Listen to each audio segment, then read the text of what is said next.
नमस्कार दोस्तों। आज हम जानेंगे उत्तराखंड के एक बहुत सुंदर और पवित्र पर्व फूलदेई की कहानी। उत्तराखंड में ये पर्व चैत्र संक्रांति के दिन मनाया जाता है। खास बात यह है कि इसी दिन से पहाड़ी नया साल यानी पहाड़ी नव वर्ष की शुरुआत मानी जाती है। कहानी बहुत पुराने समय की है।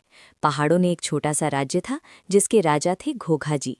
वे बहुत न्यायप्रिय और धर्म का पालन करने वाले राजा थे। उनके राज्य में सब कुछ अच्छा था, लेकिन उनके जीवन में एक कमी थी। उनकी कोई संतान नहीं थी। कुछ समय बाद उनके घर एक सुंदर कन्या का जन्म हुआ। पूरे राज्य में खुशियां छा गईं। उस कन्या का नाम रखा गया घोघा। घोघा बचपन से ही प्रकृति से बहुत प्रेम करती थी। उसे जंगल, पेड़ पौधे, फूल और पक्षियों के बीच रहना बहुत अच्छा लगता था। वो अक्सर जंगल में जाकर बांसुरी बजाती और उसकी मधुर धुन सुनकर कई पक्षी और जानवर उसके पास आ जाते। एक दिन बसंत ऋतु में जब जंगल और खेत रंग बिरंगे फूलों से भर गए थे, घोघा हमेशा की तरह जंगल गई। लेकिन उस दिन वो वापस महल नहीं लौटी। राजा बहुत दुखी हुए और सैनिकों को उसे ढूंढने के लिए जंगलों और पहाड़ियों में भेज दिया। उसी रात राजा को एक अद्भुत स्वप्न आया। उन्होंने देखा कि एक दिव्य देवी सिंहासन पर बैठी हैं और उनकी गोद में घोघा शांत मुद्रा में बैठी है। देवी मुस्कुराकर बोली, मैं प्रकृति हूँ। घोघा प्रकृति का ही अंश थी।